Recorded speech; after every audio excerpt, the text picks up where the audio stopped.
अध्ययन करेंगे उपमा अलंकार का। तो ये क्लास स्टार्ट करते हैं उपमा अलंकार के अर्थ और उसकी परिभाषा से। तो सर्वप्रथम आप ध्यान रखिए, अगर बात करते हैं उपमा अलंकार की, तो देखिए उपमा जो है वो दो शब्दों से मिलकर बना है, उप और मा। तो जहां पर उप का क्या अर्थ है? उप का अर्थ है समीप या पास। उप का अर्थ होता है समीप या पास, यानी जो नजदीक होता है उसे उप कहते हैं। तो उप का अर्थ समीप या पास हुआ। और मां का अर्थ अगर हो गया तो मां का अर्थ है तुलना करना, तुलना करना, ठीक है, या समानता करना। तो तुलना कर सकते हैं या समानता करते हैं। इस प्रकार से अगर इसके अर्थ की बात की जाए तो समीप लाकर एक से दूसरे की जहां समानता की जाए, तुलना की जाए, तो तुलना करना या समानता करना। जैसे किसी भी वस्तु को देखकर व्यक्ति क्या करता है, कहता है कि यह वस्तु उस वस्तु की तरह है, तो वहां आपको ध्यान देना है, वहां क्या हो रहा है, समानता हो रहा है। तो उप का अर्थ होता है समीप या पास और मां का अर्थ है तुलना करना या समानता करना। तो इस प्रकार से उपमा का अर्थ होता है समीप या पास लाकर जिसकी तुलना की जाए। और बात करते हैं इसके परिभाषा की, तो देखिए परिभाषा के अंतर्गत ध्यान देंगे तो जहां एक वस्तु की समानता या एक वस्तु की तुलना दूसरे वस्तु से की जाती है वहां उपमा अलंकार होता है। तो इस प्रकार आप इसे व्यक्त कर सकते हैं, इसके अर्थ को भी और इसकी परिभाषा को भी, कि जहां एक वस्तु की समानता या तुलना दूसरे वस्तु से की जाती है उसे उपमा अलंकार कहते हैं। तो आइए कुछ आसान से उदाहरणों के द्वारा उपमा अलंकार को और भी अच्छी तरीके से समझने की कोशिश करते हैं। तो पहला उदाहरण है आपका कि पीपर पात सरिस मन डोला। तो ये आपका पहला उदाहरण है उपमा अलंकार का। तो यहाँ अगर आप देखेंगे तो पीपर, यहाँ पीपर पात, पीपर के पत्ते के, सरिस माने के समान होता है, ठीक है, मन डोला।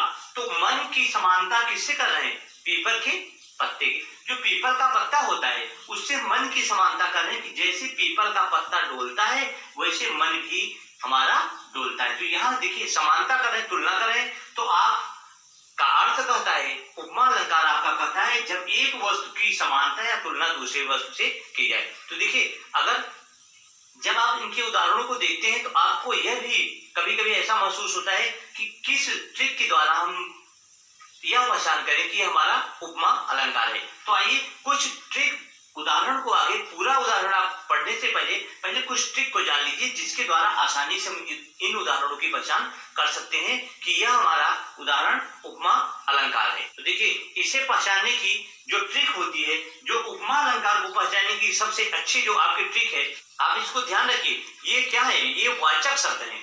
जैसे ट्रिक हमारी कहती है अगर कहीं आपको सम आ गया, शब्द कहीं उदाहरण में बीच में सा आ गया, सी आ गया, से आ गया, यू आ गया, सरिस आ गया, के समान आ गया, ज्यो आ गया और जैसी, जैसे आप है नहीं, ज्यो निकल कर बादलों की गोद से। तो अगर इस प्रकार से जैसे अगर आपको अगर आता है जो शब्द आया, जैसी, तो इतने जो भी हैं ये आपके वाचक शब्द हैं। अगर किन्हीं उदाहरणों के बीच में ऐसे वाचक शब्द आते हैं तो आप ध्यान रख लीजिए कि वो हमारा क्या होगा, वहां हमारा उपमा अलंकार होगा। इसे आप ध्यान रखिए। अब अगर आप ध्यान रखते हैं इस उदाहरण में, तो पीपर पात सरिस मन डोला, तो पीपर के पत्ते की तरह मन डोला है। यहाँ आपका क्या है, सरिस। तो देख लीजिए सरिस यहाँ पर है, तो सरिस के द्वारा आप ट्रिक के द्वारा पहचान सकते हैं कि यह हमारा उपमा अलंकार है। आइए नेक्स्ट उदाहरण की बात करते हैं। दूसरा उदाहरण आपका है निर्धन के धन से तुम आई। तो इसका यहाँ भी अगर आप देखेंगे तो आपका वाचक चिन्ह क्या है, यहाँ बीच में लगा हुआ सी, और आप देख लीजिए सम सा सी से, ये इनमें से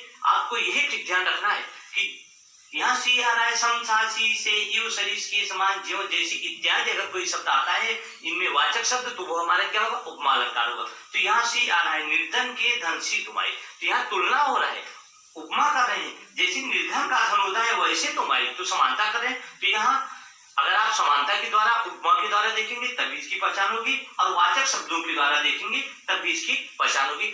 तीसरा उदाहरण आपका है, गोपियां उद्धव से कहती हैं सूरदास अबला हम भोरी गुर चाटी ज्यों पागी। यहाँ भी अगर आप देखेंगे तो ज्यों वाचक शब्द है, तो इस प्रकार से यहाँ भी आपका वाचक चिन्ह दिखाई पड़ता है। यहाँ ज्यों देखिए सूरदास अबलाम भोरी, अबलाम भोरी गोपियां कहती हैं जिस प्रकार से गुड़ में चीटियां लिपटी रहती हैं। तो यहाँ ज्यों से भी देख सकते हैं और उपमा से भी देख सकते हैं। अगला आपका उदाहरण की बात करते हैं तो नील गगन सा शांत हृदय था मेरा।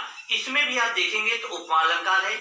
इस प्रकार इसे लिखकर यहाँ आप देख सकते हैं, जैसे नील गगन शांत था वैसे उसका हृदय शांत था। तो यहाँ तुलना भी कर रहा है। और अगर इससे नहीं समझ आता आपको तो बस वही ट्रिक ध्यान रखिए, यहाँ सा है, सा आपका वाचक चिन्ह है। ठीक है, तो अगला उदाहरण है आपका कोटि पुलिस सम वचन तुम्हारा। कोटि पुलिस सम वचन तुम्हारा। यहाँ भी अगर देखेंगे तो उपमा अलंकार है। धनुष की कविता है। यहाँ लक्ष्मण परशुराम को कहते हैं कोटि पुलिस, करोड़ों कठोर बच्चों के समान तुम्हारा क्या है, वचन है। तो यहाँ समान तुलना कर रहे हैं। अगर ये चीज आपको उपमा और तुलना नहीं समझ में अगर आता है तो आप ट्रिक को ध्यान रखिए। सम, यहाँ आपका जो चिन्ह है यहाँ पर क्या है, वाचक शब्द सम है। तो सम के द्वारा भी आप पहचान सकते हैं कि ये सब हमारे क्या है, उपमा अलंकार के अंतर्गत आएंगे। तो यह आपको विशेष रूप से ध्यान रखना है। इस प्रकार से आप उपमा अलंकार की पहचान कर सकते हैं। तो ऐसी वीडियो प्राप्त करने के लिए हमारे चैनल को सब्सक्राइब, लाइक अवश्य करें, जिससे कि हमारी सभी वीडियो आपको आसानी से प्राप्त हो सके। तो इस वीडियो में बस इतना ही। Thank you so much.